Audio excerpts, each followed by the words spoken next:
கர்த்தராகிய இயேசு கிறிஸ்துவின் நாமத்தினாலே வாழ்த்துதலை தெரிவித்துக் கொண்டு அவருடைய பரிசுத்த மிகுந்த வல்லமை மிகுந்த வார்த்தையை நாம் இந்த வேளையில கேட்போம்.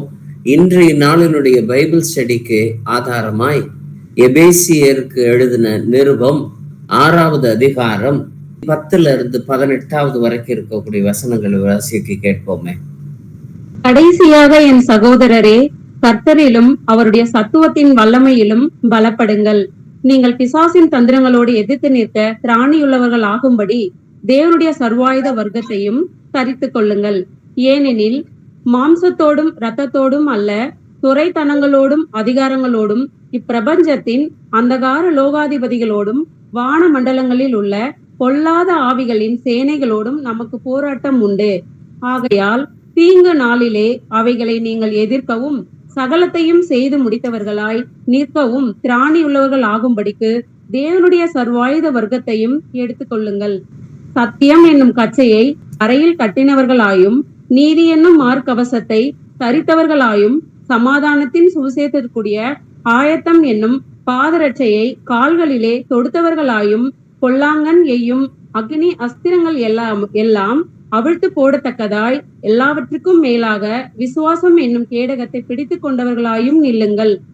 தலைச்சீராவையும் தேவ வசனமாகிய ஆவியின் பட்டயத்தையும் எடுத்துக்கொள்ளுங்கள். எந்த சமயத்திலும் சகலவிதமான வேண்டுதலோடும் விண்ணப்பத்தோடும் ஆவியினாலே ஜெபம் பண்ணி அதன் பொருட்டு மிகுந்த மன உறுதியோடும் சகல பரிசுத்தவான்களுக்காகவும் பண்ணும் வேண்டுதலோடும் விழித்து கொண்டிருங்கள். ஆமேன். ஆமென்.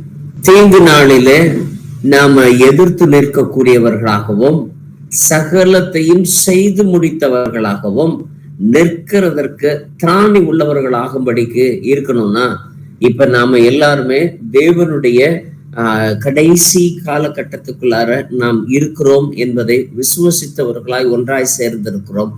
அதே சமயத்துல அவருடைய வருகைக்கு ஆயத்தமாய் இருக்கக்கூடிய ஆயத்தம் என்னும் பாதரட்சையை தொடுத்தவர்களாய் இருக்கவும் சமாதானத்தினுடைய சுவிசேஷத்தை இருதயத்துல ஏற்றவர்களாய் இருக்கவும் சத்தியத்தை கச்சையாகவும் நீதியை மார்க்கவசமாகவும் விசுவாசத்தை கேடகமாகவும் பிடித்தவர்களாய் நிற்க வேண்டும் என்று பவுல் இந்த சர்வாயுத வர்க்கத்தை ஒரு அறிக்கையா எழுதுறாரு. இவர் அறிக்கையா எழுதினது எபேசு பட்டணத்திற்கு தான் எழுதினார். இந்த எபேசு பட்டணம் ஒரு தீமை நிறைந்த ஒரு பட்டணமாக, ஒரு தீமை நிறைந்த ஒரு நகரமாக இருந்தது.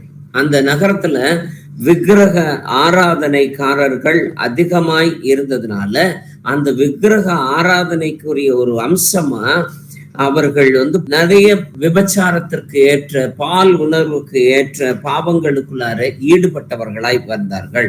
தேவனுக்கு புறம்பாக தீய நடத்தைகள் நிறைந்த ஒரு அசுத்த நகரமாக இருந்தது.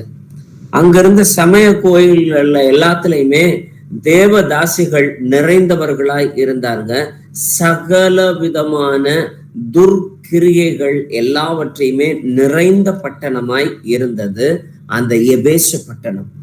ஏன்னா இதனாலதான் ஆதியிலே இருக்கக்கூடிய அன்பை விட்டாய். ஏன்னா வெளிப்படுத்தின விசேஷத்துல 2லயும் 3லயும் 7 சபைகளை பத்தி பேசக்கூடியதுல முதல் சபை எபேசு பட்டணத்துக்குரிய சபைதான்.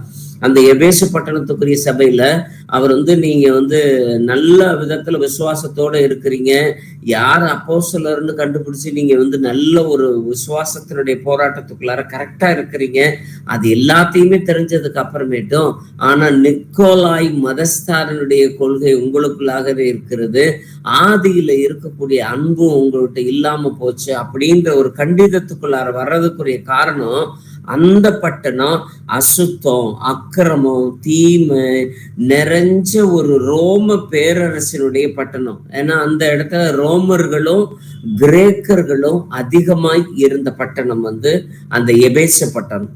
அந்த எபேசு பட்டணத்துலதான் பவுல் நற்செய்தி அறிவிக்கவும் சபையை கட்டி எழுப்பவும் அவர் செஞ்ச முதல் காரியம் அந்த விக்கிரக ஆராதனைக்காரர்களுடைய வழிபாட்டையும் அவர்களுடைய சகல விதமான பாலுறவு குற்றங்கள், முறைகேடுகள், அடிமைப்பட்டிருந்த எல்லா காரியத்தையுமே கண்டிதம் பண்றதுக்காக தான்.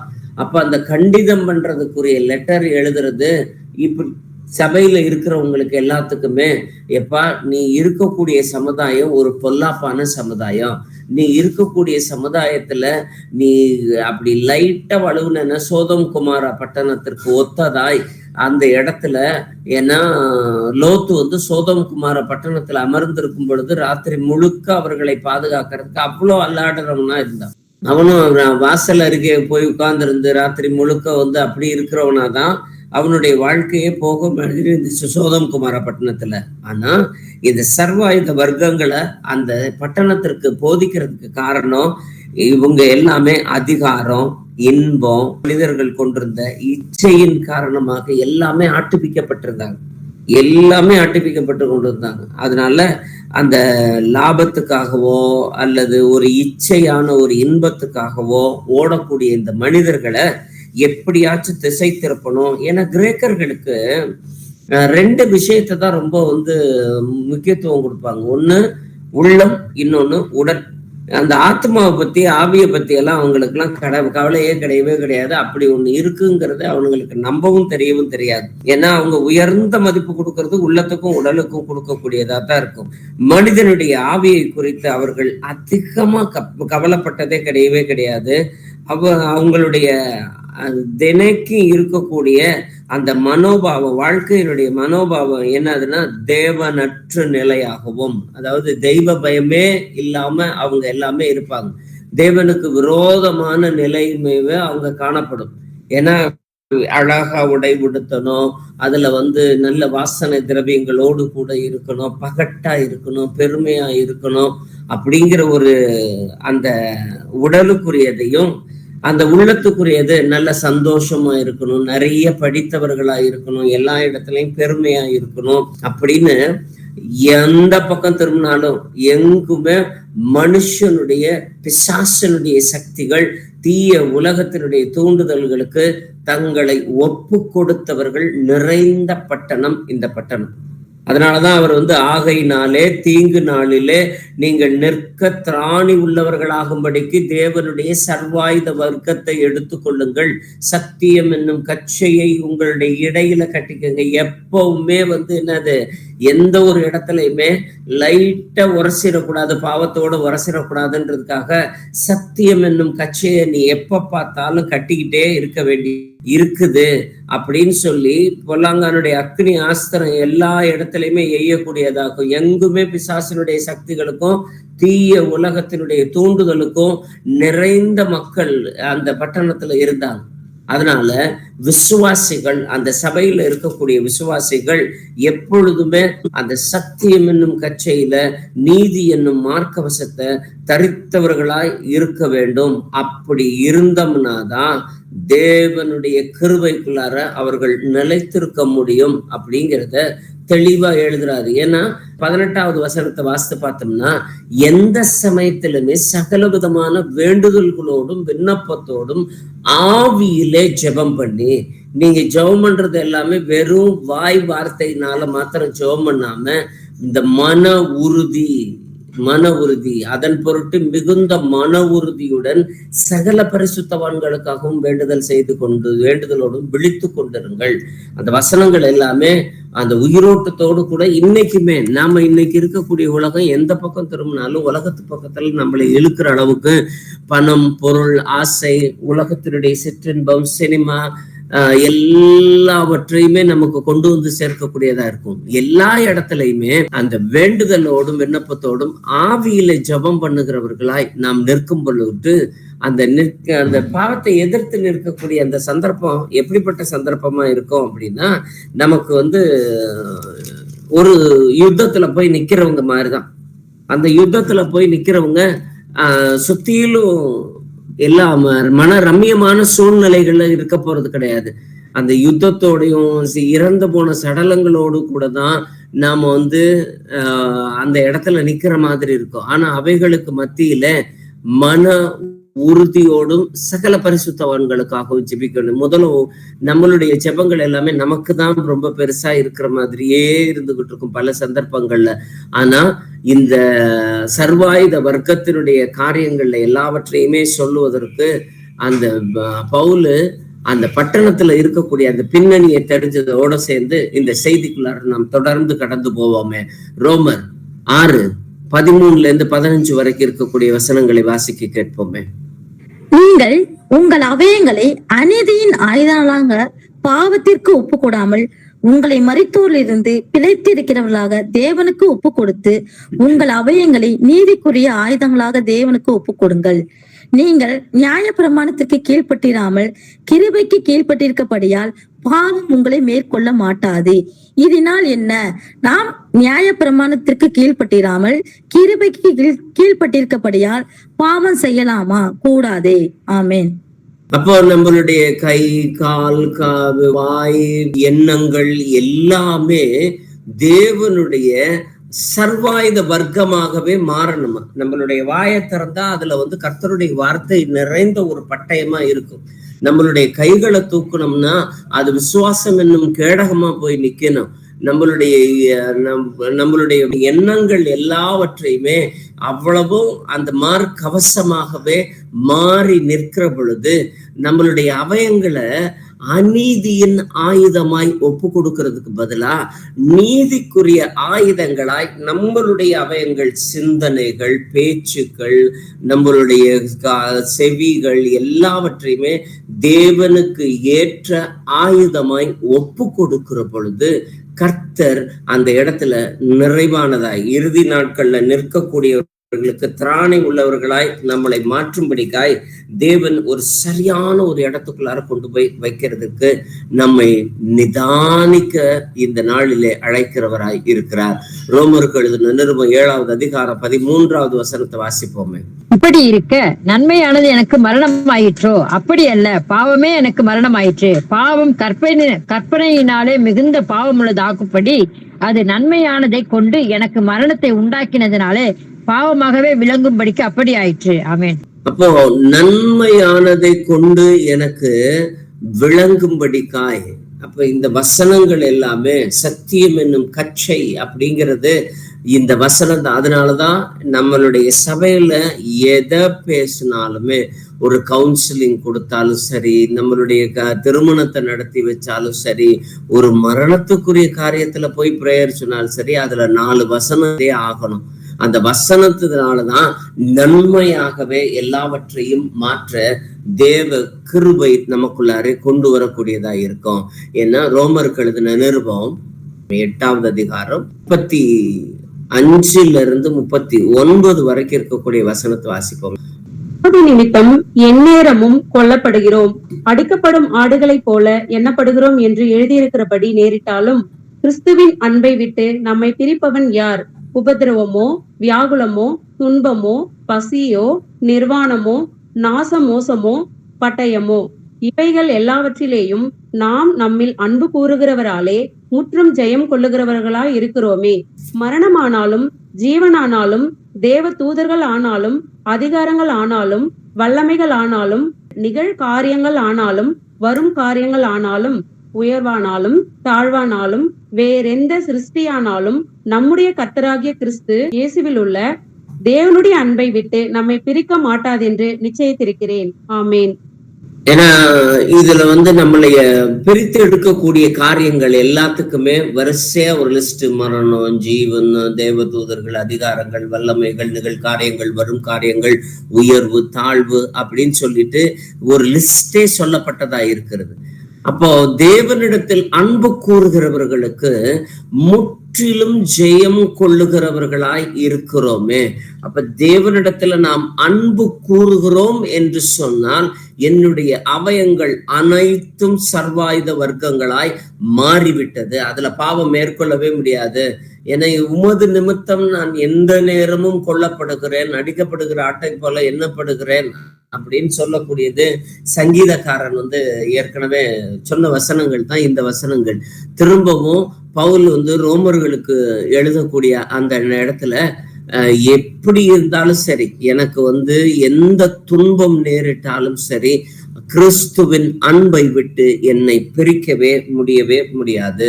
ஏன்னா ஒரு சரியான ஒரு ஸ்தானத்துக்குள்ளார கர்த்தருடைய அன்பை கொண்டு போய் நாம வச்சிட்டோம் அப்படின்னா, யாக்கோபு 2:23 நாம வாசிச்சு பார்த்தோம் அப்படின்னா, ஆபிரகாமுக்கு அது விசுவாசம் நீதியாக எண்ணப்பட்டது அப்படின்னு இருக்கும். அப்ப அவனுக்கு அந்த எண்ணப்பட்டதுங்கிறது அன்னைக்குதான் அதை ஒரு வரவாக்கியே கொண்டு சேர்த்தாங்க. அப்போ அவனுடைய வாழ்க்கையில இயேசு கிறிஸ்துவுக்கு ஒரு இடத்தை அவன் வைத்திருக்கிறான்.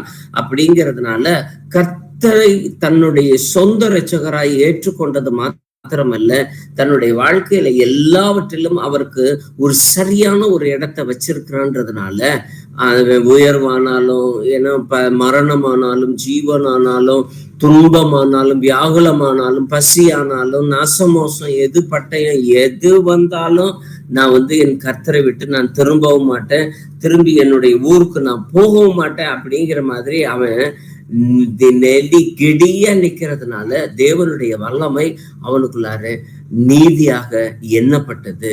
அந்த நீதிதான் அவனுக்கு மார்க்கவசமாய் மாறினது. எபேசியர் 4வது அதிகாரம் 30-32 வரைக்கும் இருக்கக்கூடிய வசனங்களை வாசிப்போம். அன்றியும் நீங்கள் மீட்கப்படும் நாளுக்கென்று முத்திரையாக பெற்ற தேவனுடைய பரிசுத்த ஆவியை துக்கப்படுத்தாதீர்கள். சகல விதமான கசப்பும், கோபமும், ஊக்கமும், கூக்குரலும், தூஷணமும், மற்ற எந்த துர்க்குணமும் உங்களை விட்டு நீங்க கடவது. ஒருவருக்கொருவர் தயவாயும் மன உருக்கமாயும் இருந்து கிறிஸ்துவுக்குள் தேவன் உங்களுக்கு மன்னித்தது போல நீங்களும் ஒருவருக்கொருவர் மன்னியுங்கள். ஆமென். 30வது வசனத்தை வாசிக்க கேட்கிறப்போ, அன்றி மீட்படும் நாளுக்கென்று முத்திரையாக பெற்ற தேவனுடைய பரிசுத்த ஆவியை துக்கப்படுத்தாதிருங்கள் அப்படின்னு சொல்லிட்டு பின்னாடி இருக்கக்கூடிய எல்லா லிஸ்டையும் பாருங்களேன். கசப்பு, கோபம், மூர்க்கம், கூக்குரல், தூஷணம், மற்ற எந்த துர்க்குணங்களாகவும் நீங்க கடவுது. அப்போ நீங்கிறதுக்கு ஒரு வசனம், என்னென்ன செய்யணுங்கிறதுக்கு 32வது வசனம். ஆனா இது ரெண்டும் தேவனுடைய சமூகத்துல நடக்கிறப்போ அது ரெண்டும் பரிசுத்த ஆவியானவரோடு சம்பந்தப்பட்டதா இருக்கிறது. அன்றியும் மீட்கப்படும் நாளுக்கென்று நாம அப்போ 2000 ஆண்டுகளுக்கு முன்பாக எழுதப்பட்ட இந்த வசனங்களுக்கு நமக்கு இன்னைக்கு நாம பதிலளிக்கிறவர்களாய், ஜீவன் உள்ளவர்களாய் நாம நிக்கிறோம். அப்ப நிக்கிறவர்கள் நாம தேவனுடைய ஆவியை முத்திரையாய் பெற்றவர்களாய் இருக்கும். அப்படின்னா அந்த பரிசுத்த ஆவிய எப்பப்பெல்லாம் துக்கப்படுத்துறோம், நம்மளுடைய இச்சைகளுடைய நோக்கங்கள், பரிசுத்தமற்ற விருப்பங்கள், இதுக்கு எல்லாத்துக்கும் இடம் கொடுக்கிறப்ப அவர் துக்கப்படுகிறவராய் இருக்கிறார். அவர் மகிமையை கொஞ்சம் குறைத்தவர்களாய் நாம் இருக்கிறோம். அவருடைய வல்லமைய அவித்து போட்டவர்களாய் இருக்கிறதுனால நீதி நம்ம கிட்ட ரொம்ப குறைஞ்சு போகிறதா இருக்கு. கோவப்படுற சமயத்துல, கசப்பு இருக்கிற சமயத்துல, மூர்க்கம் இருக்கிற சமயத்துல, வீட்டுக்குள்ளார கூக்குரல் இருக்கிற சமயத்துல, இதெல்லாம் ஒரு வாழ்க்கையா அப்படிங்கிற மாதிரி ஒரு தூஷணம் இருக்கக்கூடிய சந்தர்ப்பத்துல தேவனுடைய ஆவியை நாம் துக்கப்படுத்துகிறவர்களா இருக்கிறோம். எப்போ ஆவியை அவித்து போடுகிறவர்களாய் நாம இருக்கிறோம் அப்படின்னா அந்த ஆவி நம்ம கிட்ட அடுத்து செயல்பட முடியாது. அப்படின்னா உங்களுடைய நீதி என்னும் மார்க்கவசத்தை அணியாதவர்களாய் இருக்கிறோம். இப்போ ஒரு சண்டைக்கு போகக்கூடிய ஒரு போர் வீரனுக்கிட்ட தோட்டா இருக்கணும், துப்பாக்கி இருக்கணும், உங்க வெடிகுண்டுகள் இருக்கணும், அவன் ஷூ, பெல்ட் எல்லாமே அணிஞ்சு, கேப்ல இருந்து எல்லாமே அணிஞ்சிட்டு அந்த குண்டு துளைக்காத அந்த புல்லட் ப்ரூஃப் ஜாக்கெட்டை அவன் போட்டுதான் போறான். அந்த புல்லட் ப்ரூஃப் ஜாக்கெட் இல்லாம போனான்னா அவனுடைய வீரனுக்குரிய அந்த தகுதிக்குரியதுல இருந்து ஒரு ஸ்டெப் அவன் குறைஞ்சவனா போயிடுறான். என்ன, தேவனுடைய சமூகத்துல நீதியான நோக்கங்களை நாம் பெற்றிருக்க வேண்டும், நீதியான சிந்தனைகளை நாம் சிந்திக்க வேண்டும், நீதியான வார்த்தைகளை நாம் பேச வேண்டும், நீதியான செயல்களை நாம் செய்ய வேண்டும். அப்படிங்கிறது தேவன் நம்ம கிட்ட இருந்து எதிர்பார்க்கக்கூடியது.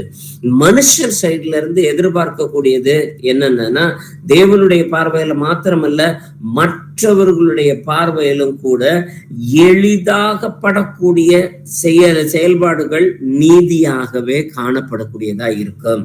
ஏன்னா தூய நோக்கங்களை கொண்டிருத்தல், சரியான மனப்பான்மையை நமக்குள்ளார வளர்த்திருக்கிறது, அதிகாரத்துக்கு கீழ்பட்டிருக்கிறது. நம்மளுடைய ஒரு சபையில நாம இருக்கிறோம், மூப்பர்களாய் இருந்தாலும் சரி, நமக்கு போதிக்கிறவர்களாய் இருந்தாலும் சரி, நமக்கு ஆலோசனை கொடுத்து வழி நடத்தவர்களாய் இருந்தாலும் சரி, அந்த ஒரு சின்ன ஒரு அதிகாரத்துக்குள்ளார நாம் கட்டுப்பட்டவர்களாய் இருக்க வேண்டும் என்பதும், நம்மளுடைய அன்பு சத்தியத்துல நிலைத்து இருக்கக்கூடியதாகவும், எந்த காரியத்தை செய்தாலும் அதை நேர்மையுடன் இருக்கக்கூடியவர்களாகவும், இயேசுவானவரையே எல்லா இடத்துலையும் முக்கியத்துவப்படுத்தி, தொழிலான அவர்தான் முதலாளி, உங்களுடைய என்னது குடும்பமான அவர்தான் தலைவர், சபையான அவர்தான் போதகர், நீங்க ஒரு திருச்சபைக்குள்ளார வழி நடத்தப்பட்ட அவர்தான் உங்களுக்கு மேய்ப்பர் அப்படின்னு சொல்லிட்டு, நம்ம எல்லா வேலைகள்லயுமே எல்லா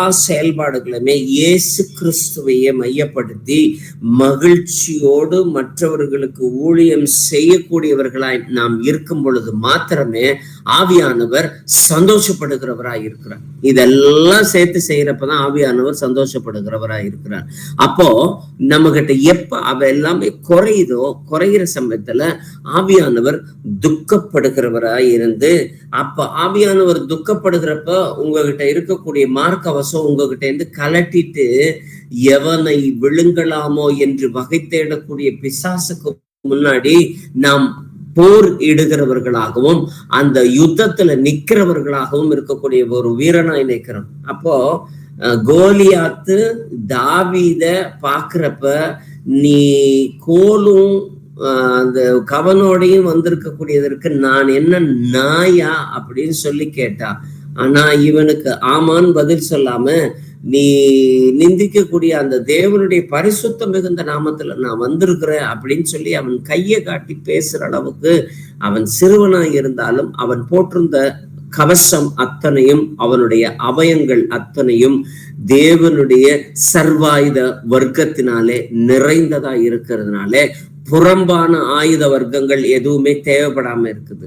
நம்ம புறம்பான ஆயுத வர்க்கத்துல தேடி போகிற சமயத்துல 1 தெசலோனிக்கேயருடைய புத்தகம் 5வது அதிகாரம் 19 இருந்து 24 வரைக்கும் இருக்கக்கூடிய வசனங்களை வாசிக்க கேட்போம்.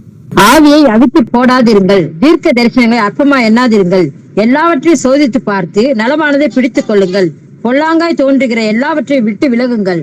சமாதானத்தின் தேவன் தாமே உங்களை முற்றிலும் பரிசுத்தமாக்குவாராக. உங்கள் ஆவி, ஆத்மா, சரீரம் முழுவதும் நம்முடைய கர்த்தராகிய இயேசு கிறிஸ்து வரும்பொழுது குற்றமற்றதா இருக்கும்படி காக்கப்படுவதாக. உங்களை அழைக்கிறவர் உண்மையுள்ளவர், அவர் அப்படியே செய்வார். ஆமேன்.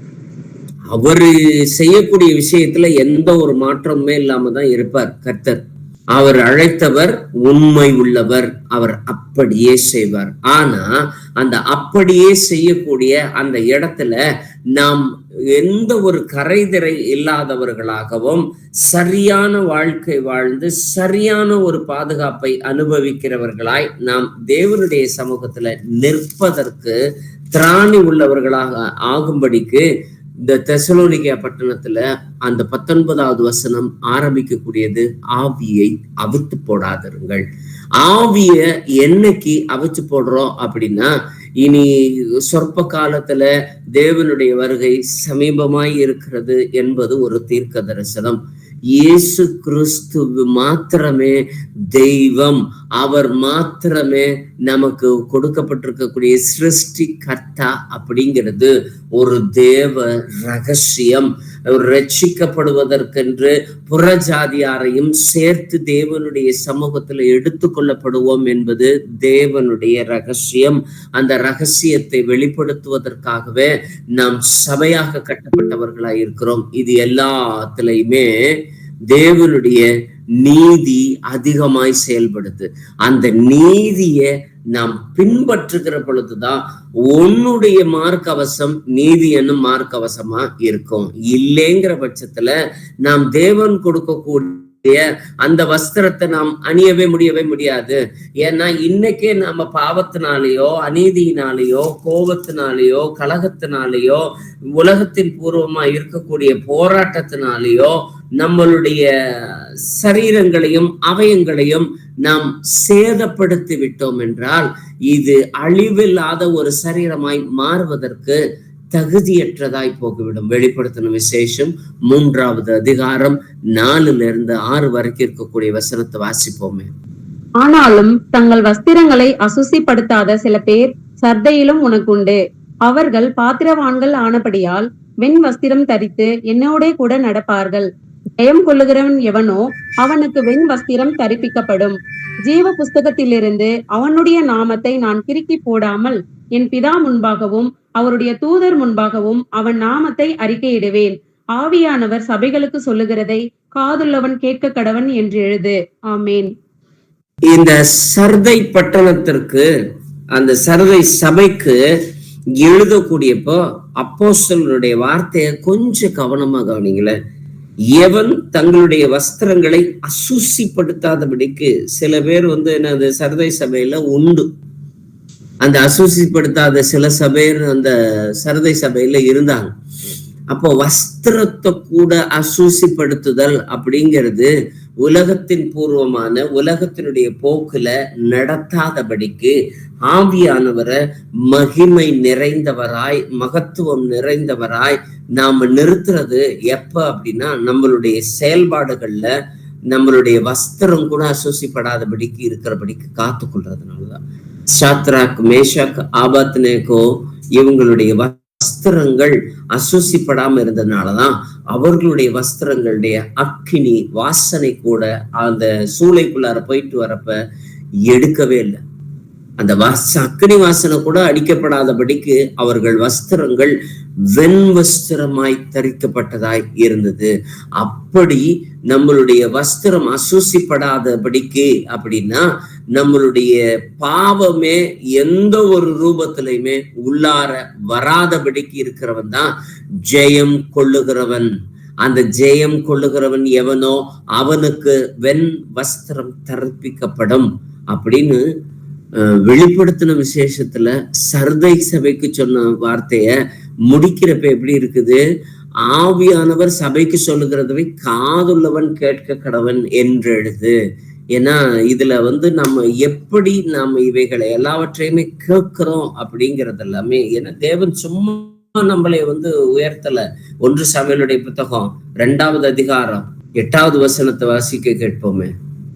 அவர் சிறியவனை புழுதியிலிருந்து எடுத்து எளியவனை குப்பையிலிருந்து உயர்த்துகிறார். அவர்களை பிரபுக்களோடு உட்காரவும் மகிமையுள்ள சிங்காசனத்தை சுதந்திரிக்கவும் பண்ணுகிறார். பூமியின் அஸ்திபாரங்கள் கர்த்தருடையவைகள், அவரே அவைகள் மேல் பூச்சக்கரத்தை வைத்தார். ஆமேன். அப்போ இந்த பூச்சக்கரத்துல எல்லாத்தையுமே கொண்டு வச்ச தேவாதி தேவனுக்கு அந்த பூச்சக்கரத்துக்கு மத்தியிலையும் நம்மை கொண்டு போய் உயர்த்தி வச்சிருக்கிறார். அதனாலதான் சங்கீதக்காரனும் சாமுவேலும் சொல்லக்கூடிய வார்த்தைகள் எல்லாமே எப்படி இருக்கும் அப்படின்னா, புழுதியிலிருந்து எடுக்கப்பட்டவன், குப்பையிலிருந்து உயர்த்தப்பட்டவன் அப்படின்ற மாதிரி இந்த வார்த்தைகள் எல்லாமே இன்னைக்கும் நம்மளுடைய வாழ்க்கையில, ஏன்னா அவங்களையெல்லாம் சேர்த்துக்கிறேன் நான், என்னுடைய வாழ்க்கையில புழுதியிலிருந்து தான் தேவன் என்னை எடுத்தார். எளியவனாய் இருந்தவனை தான் உயர்த்தி தேவனுடைய சமூகத்துக்குள்ளார வைத்திருக்கிறார். குப்பையில இருக்கக்கூடியவர்களை தான் உயர்த்தி, ஏன்னா நம்மளுடைய பழைய வாழ்க்கை எல்லாமே குப்பையும் புழுதியும் எளிமையுமா இருந்துச்சு. அதை பிரபுக்களோடு உட்கார்வதற்கு தகுதி நிறைந்தவராய் மாத்தி இருக்கிறார்னா அந்த மாத்தி இருக்கக்கூடிய அந்த வல்லமைக்கு, ஏன்னா சங்கீதம் 42 வாசிக்க கேட்போமே. பயங்கரமான குழியிலும் உளையான சேற்றிலும் இருந்து என்னை தூக்கி எடுத்து என் கால்களை கண்மலையின் மேல் நிறுத்தி என் அடிகளை உறுதிப்படுத்தி. ஆமென். ஏன்னா குழியில இருந்து சேற்றுல இருந்துன்னு இல்ல, அதுக்கு முன்னாடி ஒரு அட்ஜெக்டிவ், பயங்கரமான குழி. அது சாதாரண சேருல உளையான சேரு. அது உளையான சேரு அப்படின்னா அந்த சேரு உள்ளுக்குள்ளார போயிட்டா அதுல இருந்து புதகுழி மாதிரி வெளியே எந்திரிக்கவே முடியாது. அந்த பயங்கரமான குழியும் உளையான சேற்றுல இருந்துமே தேவன் நம்மளுடைய கால்களை உயர்த்தி நம்மளுடைய அடிகளை எல்லாவற்றையுமே உறுதிப்படுத்தி வச்சிருக்கிறார். அந்த தேவனுடைய அந்த மகா மேன்மைக்கு முன்னாடி சங்கீதம் 66:18 வாசிக்க கேட்போமே. என் இருதயத்தில் அக்கிரம சிந்தை கொண்டிருந்தேனே, ஆனால் ஆண்டவர் எனக்கு செவி கொடார். ஆமேன். அப்போ இப்படிப்பட்ட அந்த சிறுமை, எளிமை, குப்பை இதுல இருந்து உயர்த்தி பிரபுக்களோடு உட்கார வச்சிருக்கிறதுக்கு பயங்கரமான குழி, உளையான சேற்று, இதுல எல்லாத்துலயுமே அடிகளை உயர்த்தி படிச்சிருக்கக்கூடிய தேவனுடைய சமூகத்துக்குள்ளார என்னுடைய சிந்தை நீதியின் சிந்தையாய் எப்பொழுதுமே இருக்கணும். அந்த நீதியின் சிந்தையாய் இருக்கும் பட்சத்துல மட்டும்தான் தேவன் என்னுடைய ஜெபத்திற்கு அவர் செவி கொடுக்கிறவராய் இருக்கிறார். அப்ப என்னைக்கு அந்த நீதியினுடைய சிந்தை, நீதி என்னும் மார்க்கவசம் அப்படிங்கிறது இதுக்காக தான்.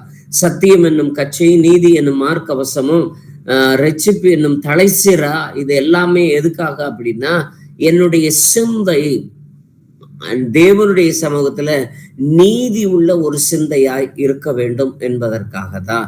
அப்படி இல்லாம இருதயத்துல அக்கிரமத்தின் சிந்தை வந்துருச்சு அப்படின்னா அதுல பாவம், விரோதம், பகை, குரோதம், சண்டை, சச்சரவு, ஏளனம், நக்கல், நையாண்டி இந்த மாதிரி இருக்கக்கூடிய காரியங்கள் ஏதாக உள்ளார நுழைஞ்சிச்சுன்னா அதுல அக்கிரம சிந்தை இருக்குதுன்னு அர்த்தம்.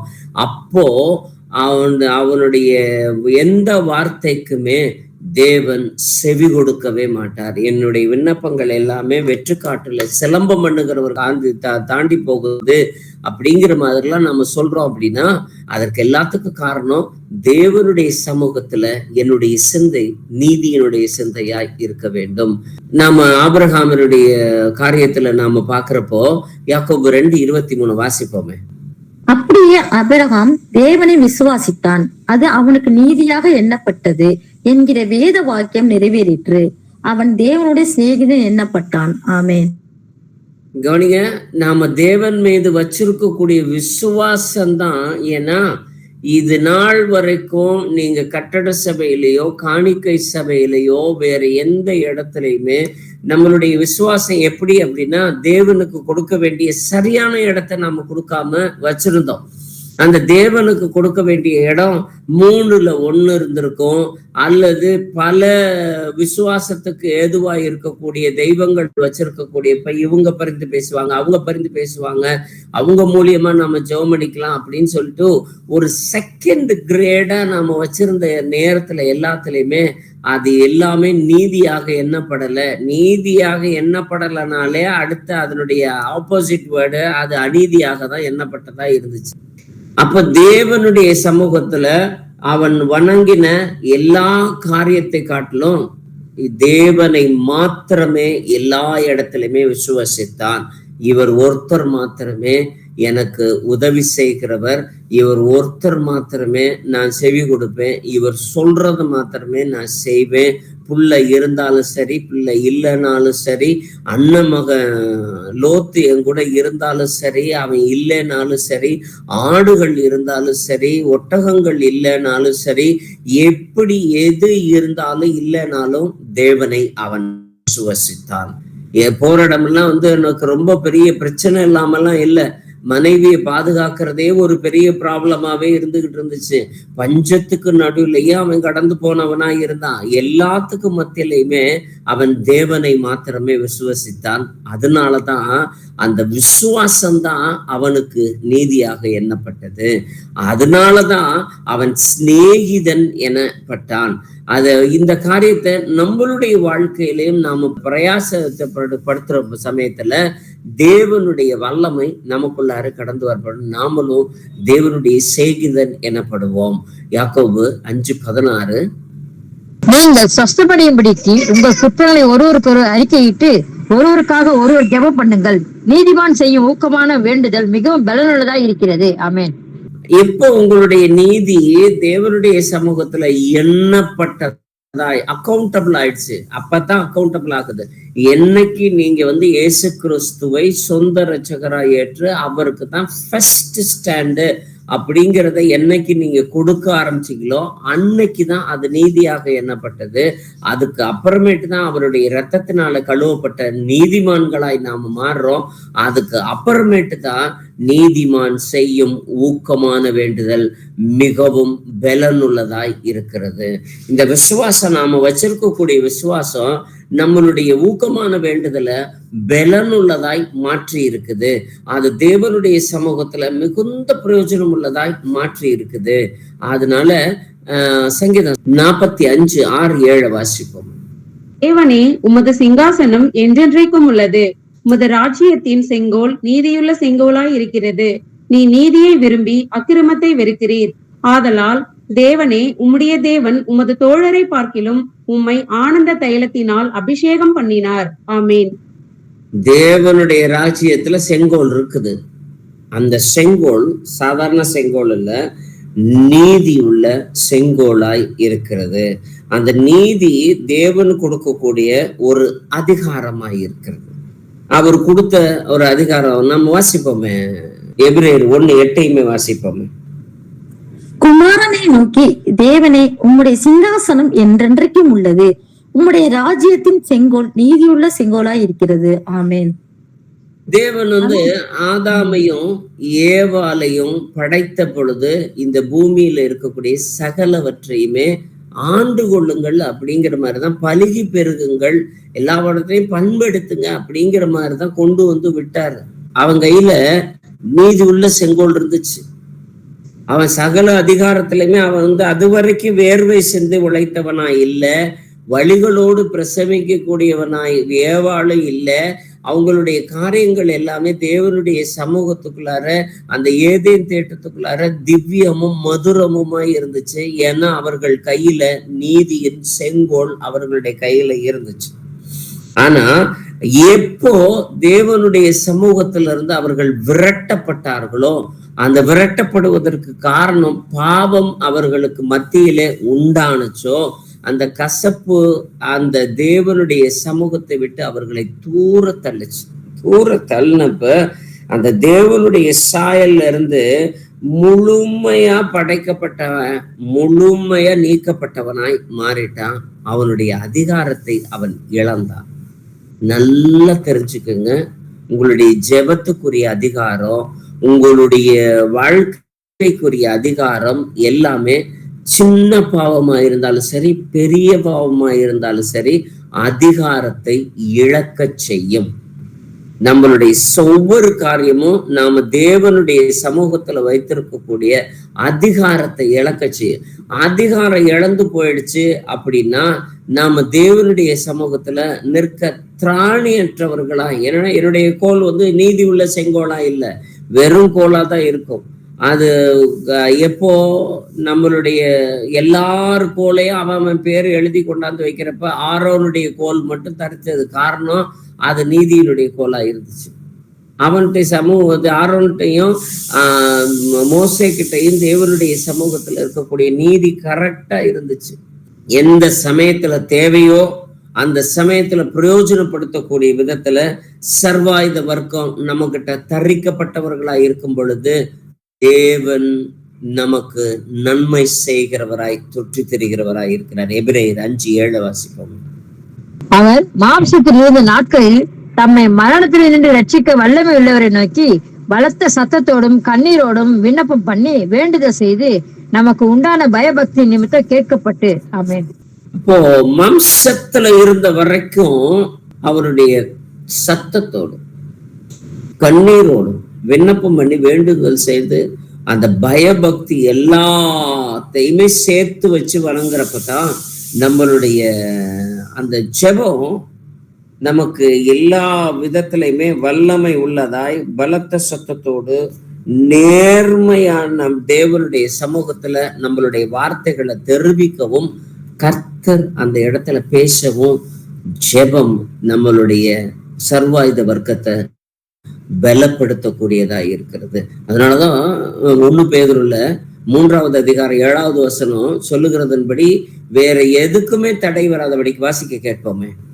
அப்படி புருஷர்களே, மனைவியானவள் பலவீன பாண்டமாய் இருக்கிறபடியினால் உங்கள் ஜெபங்களுக்கு தடை வராதபடிக்கு நீங்கள் விவேகத்தோடு அவர்களுடனே வாழ்ந்து உங்களுடனே கூட அவர்களும் நித்திய ஜீவனாகிய கிருபையை சுதந்திரித்துக் கொள்ளவர்கள் ஆனபடியினால் அவர்களுக்கு செய்ய வேண்டிய கணத்தை செய்யுங்கள். ஆமேன். வேற எதுவுமே இல்லை. உன்னுடைய குடும்பத்தை பிரிஞ்சிடாதபடிக்கு, உன்னுடைய குடும்பத்துல சாபம் வந்துடாதபடிக்கு இல்ல. ஜெபத்துக்கு தடை வரக்கூடாது. அப்ப நம்மளுடைய வீட்டுல ஒவ்வொரு சந்தர்ப்பத்திலையுமே ராத்திரி ஜெபம் பல சமயங்கள்ல தடைப்பட்டு போனதா கிடக்கும். காரணம், அதுக்கு ஏதாச்சும் ஒரு சின்ன சண்டை வந்துச்சுன்னா ஜெபம் பண்ண மாட்டோம். சின்ன பிரச்சனை வந்துச்சுன்னா, சின்ன வாக்குவாதம் வந்துச்சுன்னா ஜெபத்துக்கு தடை வந்துடும். அல்லது ஒரு பெரிய ஒரு பிரச்சனையவே நம்ம வீட்டுக்குள்ளார உண்டாக்கிட்டோம்னா சண்டேக்குடைய கேதரிங்க்கு போகாதபடிக்கு போயிடுறோம். அல்லது ஆன்லைன்ல 8 மணிக்கு கூடுறதே பல சமயங்கள்ல தடைப்பட்டதா போயிடுது. அப்படி இல்லாதபடிக்கு தேவனுடைய சமூகத்துல கணவனாயிருந்தால் மனைவிய கனம் பண்ணுங்கள், மனைவியாயிருந்தா கணவனுக்கு கனத்தோடு கீழ்ப்படிந்தவர்களாய் இருங்க.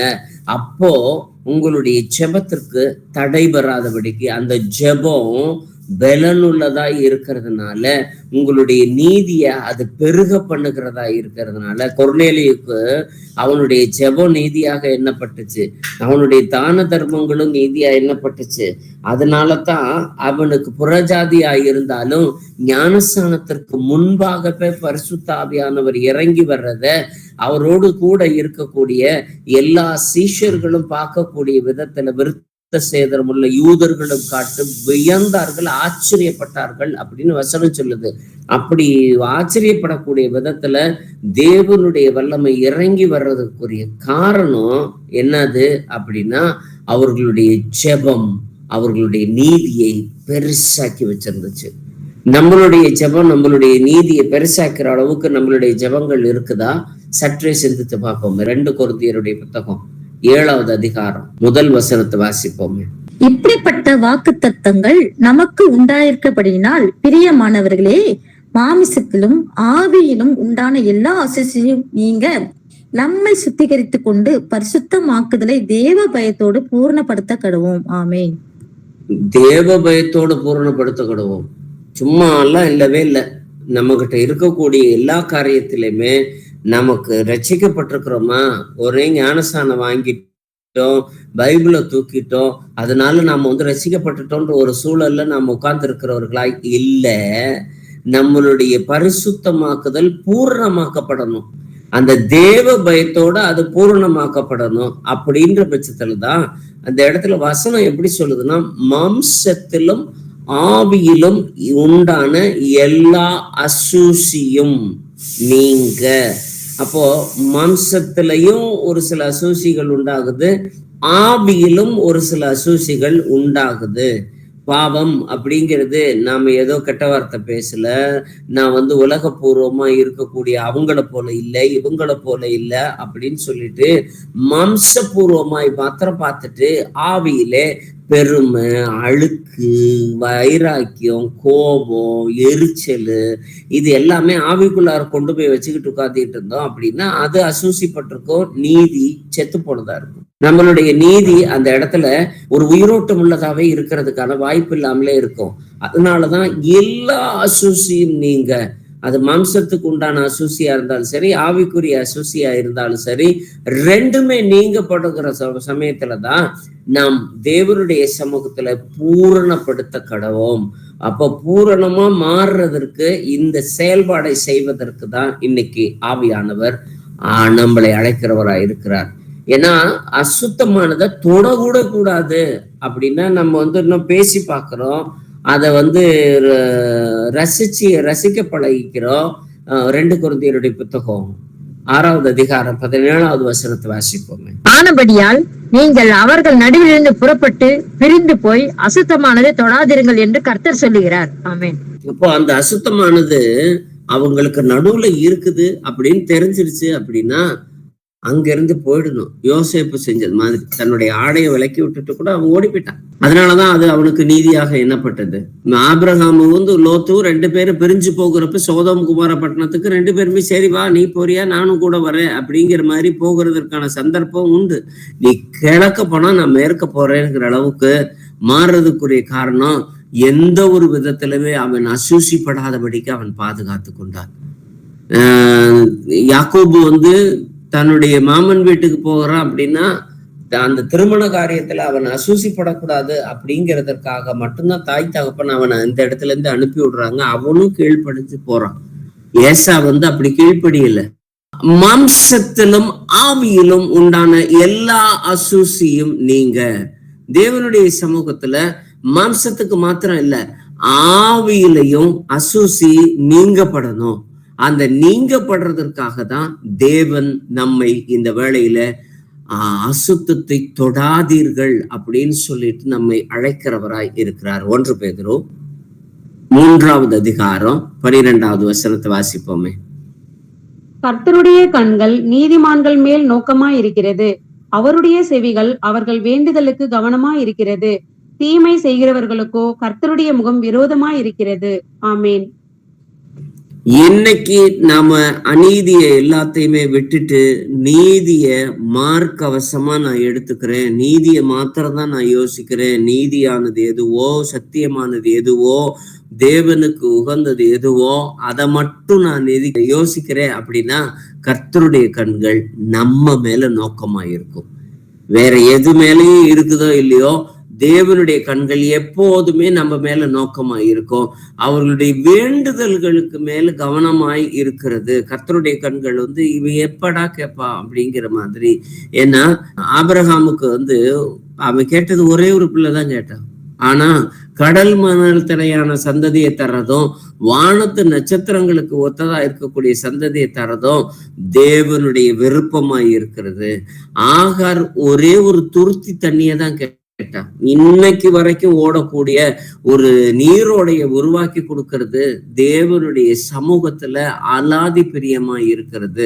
அதனாலதான் நம்மளுடைய வேண்டுதல் எப்போ நீதியினுடைய மார்க்கவசை என்கிட்ட இருக்குதோ அப்பத்தான் நான் நீதிமான், அப்பத்தான் தேவனுடைய கண்கள் என் மீது நோக்கமா இருக்கும், அப்பத்தான் என்னுடைய வேண்டுதல்கள் மேல் தேவனுடைய கண்கள் கவனமாய் இருக்கும். தீமை செய்கிறவர்களுக்கோ கர்த்தர் அநீதி செய்கிறவர்கள், தீமை செய்கிறவர்கள் எல்லாமே அநீதி செய்கிறவர்கள். அநீதினா தேவனுடைய சமூகத்துல நீங்க கொலை செய்யறதோ அல்லது விபச்சாரம் செய்யறதோ அந்த மாதிரி மாத்திரம் இல்லை. நாம தேவனுடைய சமூகத்துல அவருக்கு விருப்பம் இல்லாததை எந்த ஒரு சின்ன காரியமுமா இருந்தாலும் அது நீதி எனும் மார்க்கவசத்தை பலவீனப்படுத்தக்கூடியதா இருக்கும். போர் வெளியில இல்ல, உள்ளத்துலதான் இருக்கக்கூடியது போர். அந்த போர் ஏன்னா பாவத்துக்கு விரோதமாய் நாம போரிடக்கூடியது நம்மளுடைய இருதயத்துக்குள்ளாரதான். வெளியரங்கமா நம்ம இன்னும் போராடல. யோசேப்பு போராடினது போலவோ அல்லது மத்த ஏன் ஆபிரகாமே தன்னுடைய சமூகத்துல எந்த ஒரு பாவமும் வந்துடக்கூடாதுன்றதுக்காக தன்னுடைய மனைவி சகோதரின்னு சொல்லிட்டு போகிற அளவுக்கு கூட அவன் போராடுகிறவனாய் இருக்கிறான். அப்போ தேவனுடைய அந்த வார்த்தையின்படி எபிரேயர் 12:4 வாசிப்போமே. பாவத்திற்கு விரோதமாய் போராடுகிறதில் இரத்தம் சிந்தப்படத்தக்கதாக நீங்கள் இன்னும் எதிர்த்து நிற்கவில்லையே. ஆமே. நீ இன்னும் நாம சின்ன சின்ன விஷயங்களுக்கு எல்லாம் நாம இன்னும் எதிர்த்து நிக்கல அப்படின்னா தேவனுடைய நாமத்தை தூஷிக்க சொல்லி நம்ம முன்னாடி இருக்கக்கூடிய இரத்த சாட்சிகள் தேவனுடைய சமூகத்துல தன்னையே பலியா ஒப்பு கொடுத்தவர்கள் எல்லாமே ரத்தம் சிந்தத்தக்கதாய் பாவத்துக்கு விரோதமாய் போராடினார்கள். அந்த எல்லா அசூசியும் நீங்கிறதுக்கு அவங்க ரத்தம் சிந்துற அளவுக்கு போராடினாங்க. இன்னும் அந்த அளவுக்குலாம் நாம இன்னும் வரவே இல்லை. அப்படிதான் இந்த வசனம் சொல்லுது. நாம இன்னும் சின்னதா இருக்கக்கூடிய சந்தர்ப்பத்திலேயே இவ்வளவு தூரத்துக்கு போராடிட்டு இருக்கிறோமே, இன்னும் ரத்தம் சிந்துகிற அளவுக்கு வந்துச்சு அப்படின்னா எப்படி நாம நிக்க போகிறோம்? எபிரேயருக்குரிய கேள்வி நமக்குரிய கேள்வியாய் இருக்கிறது. பிரியமானவர்களே, இந்த சின்ன சின்ன விஷயத்துல கூட தேவனுக்கு பிரியமுள்ளவர்களாய் இருக்கும் பட்சத்துல நீதி எனும் மார்க்கவசம் பலப்பட்டதா இருக்கும், அது உறுதி நிறைந்ததா இருக்கும். 1 யோவான் 4:9. தம்முடைய ஒரே பேரான குமாரனாலே நாம் பிழைக்கும்படிக்கு தேவன் அவரை இவ்வுலகத்தில் அனுப்பினதினால் தேவன் நம்மேல் வைத்த அன்பு வெளிப்பட்டது. ஆமேன். அவர் அன்பை வெளிப்படுத்தணும் அப்படின்னா நமக்குன்னு சொல்லிட்டு அவரே இறங்கி குமாரனாய் தேவகுமாரன் மனுஷகுமாரனாய் மாறுவது நமக்குன்னு கிடைக்கப்பட்டிருக்கக்கூடிய ஸ்லாக்கியம். ஆனா மனுஷ பிறவியில இருக்கக்கூடிய நாம தேவ தத்துவத்திற்குள்ளார நாம் கடந்து போக வேண்டும் என்றால் நீதி நீதி நீதி எல்லாத்துலயுமே நாம் செய்ய வேண்டியவர்களாக இருக்கிறோம். அப்பதான் தேவன் நம் மீது வைத்திருந்த அன்பை அவர் என்பதற்காக மனுஷகுமாரன் ரூபம் எடுத்தவராய் மாறினார். ஆனா நாம தேவ சாயலுக்கு ஒத்ததார்களாய் மாறக்கூடிய அளவிற்கு என்னைக்கு நம்மளுடைய அவயங்கள் எல்லாவற்றையுமே நீதிக்குரிய ஆயுதங்களாய் நாம் மாற்றுகிறோமோ அப்பதான் நான் தேவன் மீது அன்பு வைத்தவனாய் இருக்கிறேன். சங்கீதம் 51:11-12 வாசிப்போமே. உமது சமூகத்தை விட்டு என்னை தள்ளாமலும் உமது பரிசுத்த ஆவியை என்னிடத்திலிருந்து எடுத்துக்கொள்ளாமலும் இரும். உமது இரட்சணத்தின் சந்தோஷத்தை திரும்பவும் எனக்கு தந்து உற்சாகமான ஆவி என்னை தாங்கும்படி செய்யும். ஆமேன். அவன் பண்ணக்கூடிய ஜெபம் எல்லாம் பாருங்களேன், ரொம்ப பெருசா எல்லாம் பண்ணவே இல்லை. எனக்கு பரிசுத்த ஆவி வேணும் ஆண்டவரே, உம்முடைய சமூகம் எனக்கு வேணும் ஆண்டவரே, இந்த ரட்சிப்பினுடைய சந்தோஷம் எனக்கு வேணும் ஆண்டவரே, நீங்க என் கூட இருக்கிறீங்கன்ற அந்த உற்சாகமான ஆவி எனக்குள்ளார வேணும் ஆண்டவரே. நம்மளுடைய ஜெபத்துல எத்தனையோ தேவைகளுக்காக நம்ம ஜெபித்திருக்கிறோம். ஆனா தேவனுடைய சமூகத்திற்காக நம்ம ஜெபித்திருக்கிறோமா? அல்லது பரிசுத்த ஆவியானவர் எனக்குள்ளார வந்து நிறைவா தங்கணும், ஏன்னா அவர் வரும்பொழுது எல்லா பாவங்களையும் கண்டித்து உணர்த்துகிறவராக இருக்கிறார். நம்மளுடைய எல்லா காரியமும் தேவனுடைய சமூகத்திற்கு ஏற்புடையதாய் மாறும். அப்படிங்கிறதுனால அந்த ரட்சிப்பினுடைய சந்தோஷம், உற்சாகமான ஆவி, இது எல்லாத்தையுமே கேட்டு வாங்கிக்க நாம் பழகி கொள்வோமே. எபேசியர் 5:3-6 வரைக்கும் இருக்கக்கூடிய வசனத்தை வாசிப்போமே. மேலும் பரிசுத்தவான்களுக்கு ஏற்றபடி வேசித்தனமும் மற்ற எந்த அசுத்தமும் பொருளாசையும் ஆகிய இவைகளில் பேர் முதலாய் உங்களுக்குள்ளே சொல்லவும் படவும் கூடாது. அப்படியே வம்பும் புத்தியினமான பேச்சும் பரியாசமும் தகாதவைகள். சோத்திரம் செய்தலே தகும். விபச்சாரக்காரனாவது, அசுத்தனாவது, விக்கிர ஆதனைக்குரிய பொருளாசைக்காரனாவது தேவனுடைய ராஜ்யமாகிய கிறிஸ்துவின் ராஜ்யத்திலே சுதந்திரம் அடைவதில்லை என்று அறிந்திருக்கிறீர்களே. இப்படிப்பட்ட நிமித்தமாக கீழ்ப்படியாமல் பிள்ளைகள் மேல் தேவ கோபாக்கினை வருவதால் ஒருவனும் உங்களை வீண் வார்த்தைகளினாலே மோசம் போகாதபடிக்கு எச்சரிக்கையாய் இருங்கள். ஆமேன். இந்த லிஸ்ட பாத்தீங்களா? வேசித்தனம், அசுத்தம், பொருளாசை, இந்த பேரு கூட வரக்கூடாது. அந்தவனுடைய பாவங்கள் உங்க கூட இருக்கிறது அப்படிங்கிறது எல்லாமே பழைய காலம். ஆனா பரிசுத்தவான்களுடைய காலத்துக்குள்ளார நாம் கடந்து போகிறோம், சீஷர்களாய் நாம் ஒரு அடி எடுத்து வைக்கிறோம் அப்படின்னா அந்த பேர் கூட இருக்கக்கூடாது.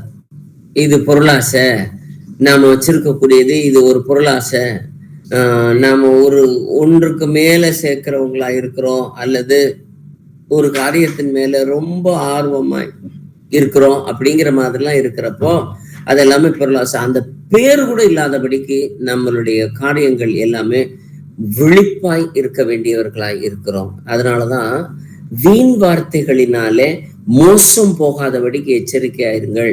வம்பு, புத்தியினமான பேச்சு, பரியாசம், இதெல்லாம் வேணாத வார்த்தை. எப்ப பார்த்தாலும் நாம ஸ்தோத்திரம் செய்தலே மாத்திரமே தகும். நம்மளுடைய வாயின் வார்த்தைகள் எல்லாமே ஸ்தோத்திரத்தோடு கூட கரெக்டா இருந்துச்சுன்னா தேவனுடைய சமூகத்துல அது நீதியாக எண்ணப்பட்டதாய் மாறும்.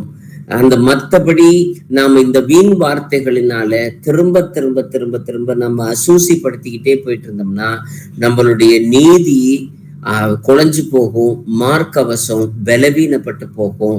அந்த செங்கோலுடைய வல்லமை திரும்ப நமக்குள்ளார வரணும் அப்படிங்கிறது தான் தேவனுடைய சித்தமா இருக்கிறது.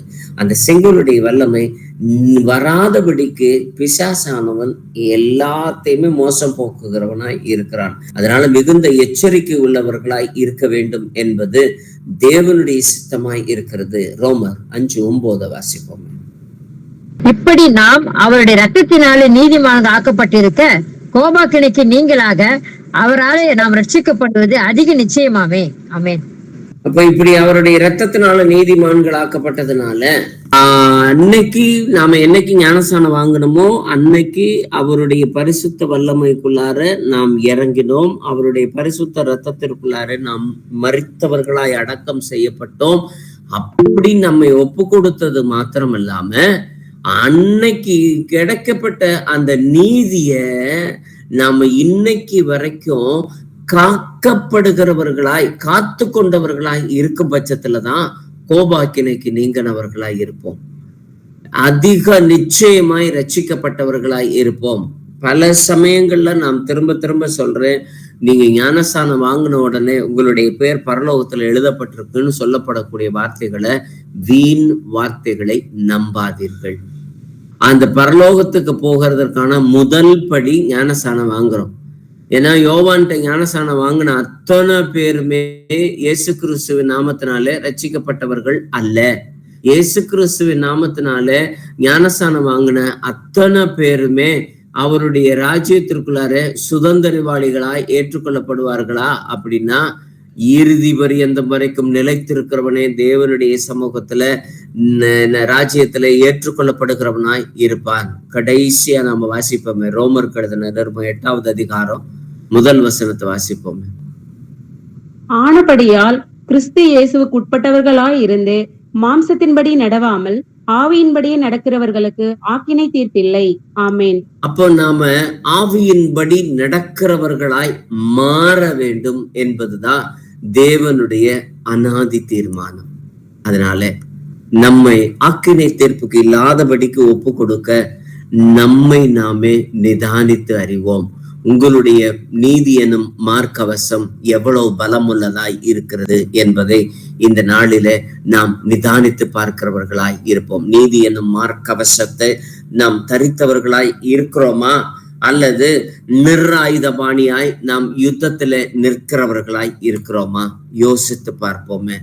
நம்மை நாம் தேவனுடைய சமூகத்துல ஒப்பு கொடுத்து இந்த வேளையில ஜெபிப்போமே. மகா இரக்கமும் கனமும் பொருந்திய எங்கள் பரமனேஸ்வரே, உம்முடைய சமூகத்திற்குள்ளார நாங்கள் சகல சத்துவத்திலும் சகல வல்லமையிலும் பலப்படக்கூடிய விதத்துல பிசாசனுடைய தந்திரங்களுக்கும் அவனுடைய சர்வ நாசம் போக்குகிற எல்லா ஆயுதங்களுக்கும் எதிர்த்து நிற்கிறவர்களாய் தேவனுடைய சமூகத்துல எங்களையே நாங்கள் தாழ்த்தி வெறுமையாக்கி ஒப்பு கொடுக்கிறோம். இதோ நாங்கள் இரத்தத்தினாலாவது மாம்ச சித்தத்தினாலாவது புருஷனுடைய சித்தத்தினாலாவது பிறவாமல் தேவனால் பிறந்தவர்களாய் இருக்கிறதுனால நாங்கள் ஜலத்தினாலும் ஆவியினாலும் மாம்சம் பிறப்பது மாம்சமாய் இருக்கிறது என்று அறிந்தவர்களாய் ஆவியிலே பிறந்த ஆவிக்குரியவர்களாய் இருக்க வேண்டும் என்பதை தேவரீர் முழு நிச்சயமாய் எங்களுடைய செவிகள் இந்த வேளையில கேட்டதற்காய் நன்றி செலுத்துகிறோம். மறு ஜென்மம் முழுக்கினாலும் பரிசுத்த ஆவியின் புதிதாக்குதலினாலும் எங்களை சுத்திகரித்து நீர் பரிசுத்தமாக்குகிற தயவிற்காகவும் எங்களை கரை திரை ஒன்றும் இல்லாமல் பரிசுத்தமும் பிழையற்றதுமான மகா பெரிதான சபையாக எங்களை கொண்டு போய் நிறுத்த வேண்டும் என்பதற்காக நீர் சுவதேசித்த வசனத்திலே இன்று இப்பொழுது இந்த தருணத்துல சுத்தமாய் இருக்கிறவர்களுக்காய் கோடி ஸ்தோத்திரங்களை நாங்கள் ஏறெடுக்கிறோம் ராஜா. அதனால இங்கு கூடி இருக்கக்கூடிய எல்லாருடைய இருதயத்திலும் சுத்த இருதயத்தோடு ஒருவரில் ஒருவர் அன்பு கூற கடவும் மறுபடியும் ஜெனிப்பிக்கப்பட்டவர்களாகவும் கர்த்தருடைய வசனத்தினால இதோ கட்டப்பட்டவர்களாகவும் நம் சத்திய வசனத்தினாலே ஜெனிப்பிக்கப்பட்டவர்களாக இருக்கவும் தேவரீர் நீர் ஆசிர்வதியும் ஆண்டவரே. தேவரீர் கொர்நேலியோ ஞானஸ்தானம் பெறுவதற்கு முன்பாகவே அவன் ரட்சிக்கப்பட்டவனாய் மாறினது போல நாங்கள் உம்முடைய வருகைக்கு முன்பாக மறுரூபமாக்கப்படுவதற்கு தகுதி உள்ளவர்களாய் ஆகும்படிக்கு ஆவியினுடைய உம்முடைய பரிசுத்த வல்லமையின் கிரியையினாலே எங்களை நிரப்ப வேண்டுமாய் ஸ்தோத்தரிக்கிறோம் ராஜா. வசனத்தை கேட்ட மாத்திரத்துல இதோ கொர்நேலியனுடைய வீட்டார் அனைவரும் இதோ ஆவியினாலே நிரப்பப்பட்டார்கள் ஆண்டவரே. நாங்கள் பல முறை வசனத்தை கேட்டவர்களாய் இருக்கிறோம். ஆவியிலே நிரம்பி ஜெபிக்கிறவர்களாய் மாற தேவரீர் நீர் எங்களை இந்த வேளையில பரிசுத்தமாக்குகிற தயவிற்காய் ஸ்தோத்திரம் ஆண்டவரே. தேவனால் பிறந்த எவனும் பாவம் செய்யான் என்று வேத வசனம் சொல்லுகிறது ஆண்டவரே. அதன்படியே நாங்கள் பாவம் செய்யாதவர்களாகவும், இதோ சகோதரனிடத்தில் அன்பு கூறுகிறவர்களாகவும், நீதியை செய்கிறவர்களாகவும், இயேசுவானவரே கிறிஸ்து என்று விசுவசிக்கக்கூடிய நாம் எல்லாரும் தேவனுடைய பிள்ளைகளிடத்திலும் அன்பு கூறுகிறவர்களாக, உலகத்தை ஜெயிக்கக்கூடிய விசுவாசத்தை கொண்டவர்களாக இருப்பதற்கு தேவரீர் நீர் எங்களை ஆசீர்வதியும் ஆண்டவரே. நாங்கள் ஒப்புரவாய் உம்முடைய சமூகத்துல இருக்கிறது போல ஒப்புரவாக்குதலின் ஊழியத்தை நாங்கள் பெற்று கொண்டிருக்கிறோம் ஆண்டவரே. அதன்படியே நாங்கள் ஒப்புரவாக்குதலின் ஊழியத்தை செய்ய புதிய ஆவிக்குள்ளவர்களாகவும், புதிய மனுஷனை தரித்தவர்களாகவும், பாவம் ஆளாதவர்களாகவும், நீதிக்குரிய ஆயுதத்தை தேவனுக்கு என்று செலுத்துவர்களாகவும் மாறவும் தேவரீர் இந்த நாளிலே எங்களையே ஜீவ பலியாக உம்முடைய சமூகத்துல ஒப்பு கொடுக்கிறோம் ஆண்டவரே. இதுவே இந்த நாளிலே நாங்கள் செய்த அத்தனை வசனத்தினுடைய கேட்ட அத்தனையுமே ஒரு புத்தி உள்ள ஆராதனையாய் மாறுகிற தயவிற்காய் ஸ்தோத்தரிக்கிறோம் ராஜா. அதுல மனம் மறுரூபமாக்கப்பட்டவர்களாகவும் புதிதானவர்களாகவும் இந்த நாளிலே மாறி உம்முடைய சமூகத்துல எங்களையே தாழ்த்தி வெறுமையாக்கி ஒப்பு கொடுக்கிறோம். நீர் மாத்திரமே எங்களை ஆளுகை செய்யும், நீர் மாத்திரமே எங்களுக்கு ஆலோசனை தாரும், நீர் மாத்திரமே எங்களை ஆசீர்வதியும் எங்கள் ஜீவனுள்ள நல்ல பிதாவே. ஆமென்.